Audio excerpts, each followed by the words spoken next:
In today's operation, we'll be conducting an air assault campaign. Before we get started, I wanted to show people how I created this because I find the mechanic to be really cool, and it will allow you to expand and create multi-domain operations. So what we have here is we're going to conduct an air campaign with our Cobra gunships. They're going to destroy these SAM weapon systems. Once those are destroyed, we're going to send our Chinooks in, which will transport our Bradleys and our M1A1s. Please suspend your disbelief for that transport. You can use transport ships in your own scenario or heavy airlift craft if you want, but we're using Chinooks. So we create a trigger. You can call it whatever you want. I called it Telly. We have condition, which basically I'm sick. It's going to display assault here, and then when this condition triggers, it will display a text message as well, which is down here, which is deploying force. So when our Chinooks enter this area, it'll say deploying force. You'll see that as well. This is basically units enter area condition. So we follow that with a trigger, which is position trigger. So this is a trigger position. So you have your condition and you have your trigger, which is this T. You need to select teleport to position. If you don't, it won't work. I'm going to turn it off and then back on again. There's a lot of issues with this teleport to position. Sometimes it won't be checked. Sometimes it will be checked. Sometimes it won't work.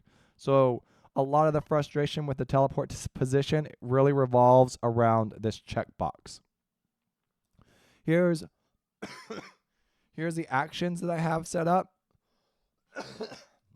The groups are my test group, which is the Bradleys, as well as the M1A1s and the M2 Bradleys. And then we enable the trigger down here under Telly. And then we're going to hit play. That's just a real brief introduction on how I set that up. Now, all right, so we're going to zoom out a little bit before we get started. You need to make sure these units, these Bradleys and tanks, are pretty far apart when you spawn in.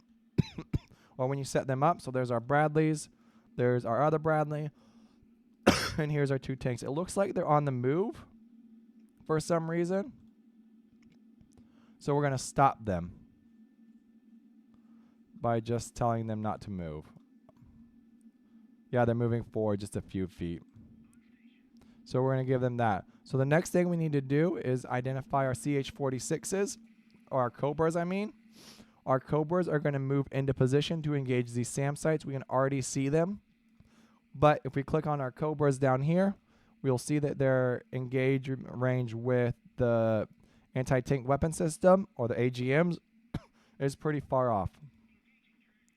So we're going to approach this target at around 200 feet altitude.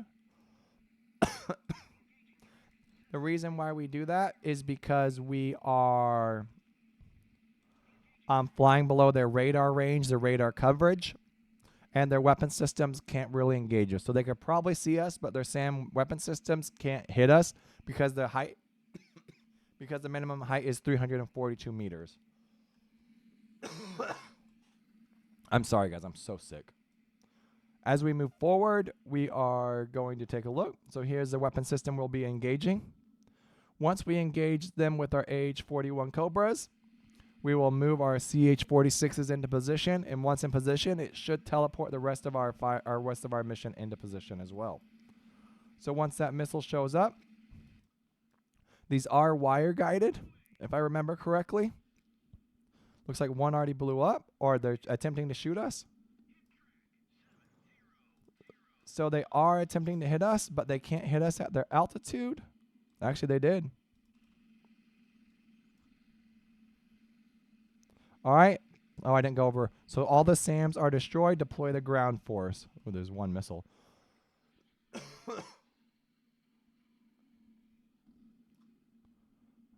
Missed us. All right. So with those destroyed, we're going to deploy our ground force. It's unfortunate that we did lose helicopter, but it happens. Once our CH-46s are in position, we will move forward with our tanks, and our tanks will be in the second phase of the operation, which is to attack the suspected Soviet ground force. We could utilize our these guys to do that as well. I mean, they have lots and lots of firepower and lots of weapons. I need to figure out how to like take them off the map once they enter the area, or once they complete their mission. All right, and then we're almost to position. Basically, we're just moving to this. This is the smallest you can make this circle, is around 1 nautical mile. And then once in position, we will figure it out. Hopefully the teleport works. We can speed it up here if we would like to. And you'll notice the way the game spawns ground units or units in general is a bit wonky. So once these units spawn, you'll be like, you'll be a bit confused. We might lose a Bradley or a tank, which is unfortunate, but hopefully they fix that in the future. But I just want you to be aware that that's what's going to happen. So both these Chinooks are tied to the zone, so both need to enter.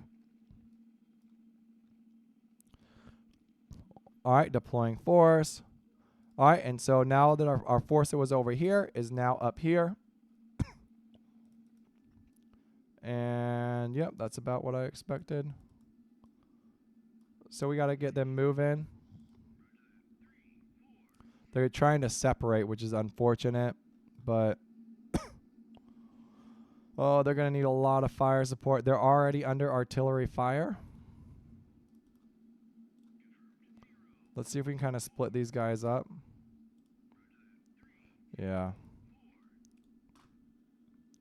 So when they're underground, you can basically just pull them back up. I wonder if it's just a graphical glitch. All right, so we're already engaging the Soviet force. Where is it? A tow missile. So even though they're under the ground, you can just click them and provide them with coordinates, and they should move. We need to stay. All right, so T-72 is down. We could grab our attack helicopters and move them into position as well. We can tell these units to attack with their different types of weapon systems. So let's say we want to engage with our Zunis.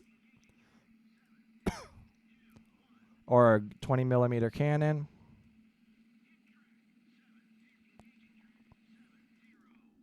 And then our ground operation is under full swing, so we're going to keep moving forward. And attacking these T-72s, which should be looking right at us.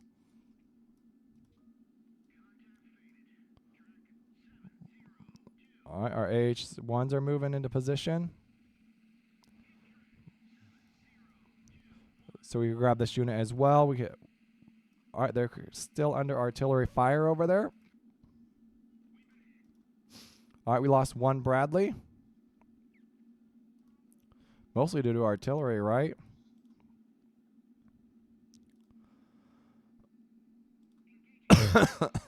Let's see what we can do. Let's get our A1, our M1 going. All these guys got to get into position. So that artillery is really hammering away on us right now. So we need him to engage as well. With his 105 as well. Looks like we're definitely a lot of heavy artillery fire going on. It'd probably be smart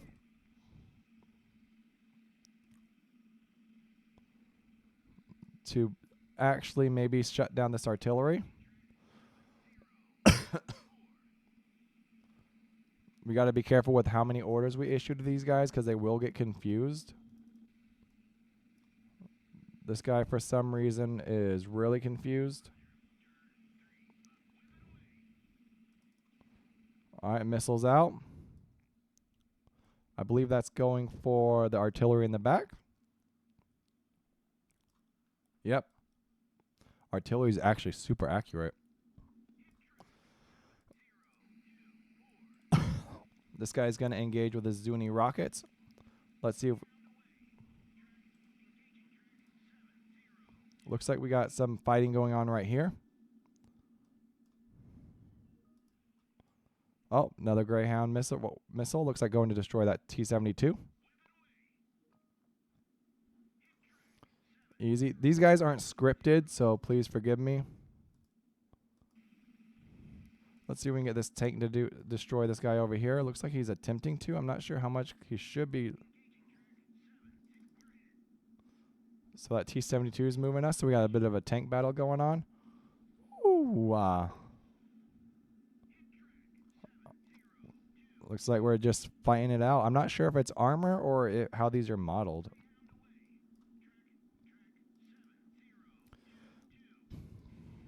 We could engage this guy with our Zunis. As you see over there, let's see what happens.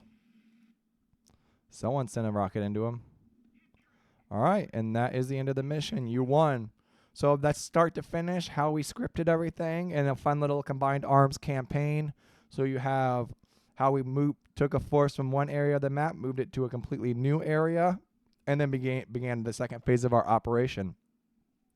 Hopefully that's a cool little tutorial for you guys, and you can utilize it in some naval campaigns, or if you haven't seen that, hopefully we can see some cool scenarios in the future, guys. Game releases soon. Everything's subject to change. Like, comment, subscribe. Let me know what you think. And, yeah, catch you all later, dudes.